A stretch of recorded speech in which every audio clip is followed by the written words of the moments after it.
महाभारत के अंतिम महानिर्णायक युद्ध के कुरुक्षेत्र रणभूमि में जब गुरु द्रोणाचार्य से ये झूठ बोला गया कि अश्वत्थामा मारा गया है, तो गुरु द्रोणाचार्य को तो पहले विश्वास ही नहीं हुआ, क्योंकि उनका पुत्र तो अजर अमर है जिसे कोई मार नहीं सकता था। तब उन्होंने युधिष्ठिर से इस बात की पुष्टि करनी चाहिए। युधिष्ठिर को पता था अश्वत्थामा नहीं मारा गया है, बल्कि इसी नाम का एक हाथी भीम द्वारा मारा गया है। द्रोणाचार्य के पूछने पर उन्होंने कहा कि अश्वत्थामा मारा गया है। युधिष्ठिर के इतना कहने पर श्री कृष्ण ने शंख बजा दिया, जिसके शोर से गुरु द्रोणाचार्य युधिष्ठिर द्वारा कही गई आगे की बातें नहीं सुन पाए, जो कि युधिष्ठिर ने कही थी। हाँ, अश्वत्थामा मारा गया है, लेकिन वो हाथी है या कोई और, ये वो नहीं जानता। गुरु द्रोणाचार्य आखिरी शब्द हाथी नहीं सुन पाए।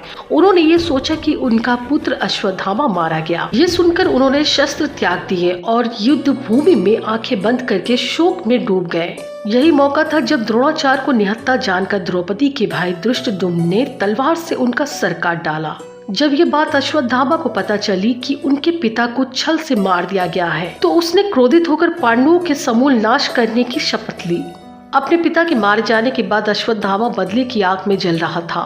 उसने पांडवों का नाश करने की प्रतिज्ञा ली और चुपके से पांडवों के शिविर में रात के अंधेरे में घुस गया। इस कार्य में कृपाचार्य और कृतवर्मा ने भी उसका साथ दिया। अश्वत्थामा ने पांडवों के बचे हुए वीर महारथियों को मार डाला। केवल यही नहीं, उसने पांडवों के 5 पुत्रों के सर काट डाले।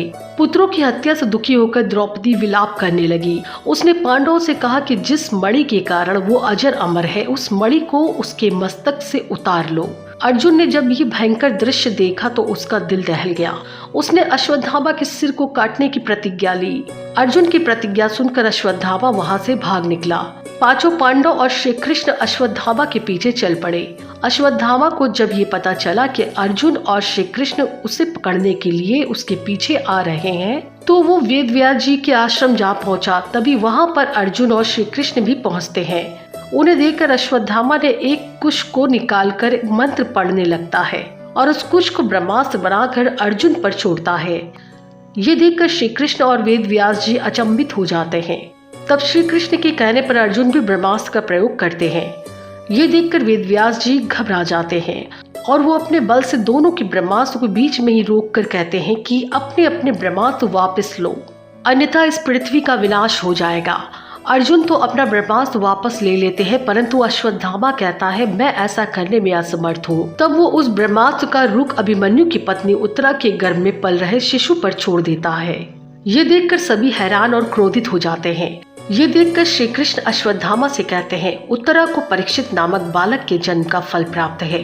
उसका पुत्र तो होगा ही। यदि तेरे शस्त्र के प्रयोग के कारण मृत भी हुआ तो मैं उसे जीवित कर दूंगा। वो भूमि का सम्राट होगा और तू नीच अश्वत्थामा, तू इतने वधों का पाप धोता हुआ 3000 वर्ष तक निर्जन स्थानों में भटकेगा।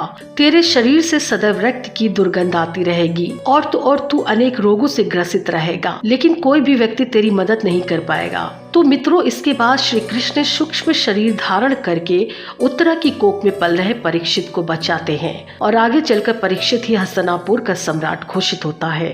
तो मित्रों, ये महाभारत का वो प्रसंग जिसके अनुसार अश्वत्थामा ने पांडवों को मारने के लिए ब्रह्मास्त्र का प्रयोग किया था।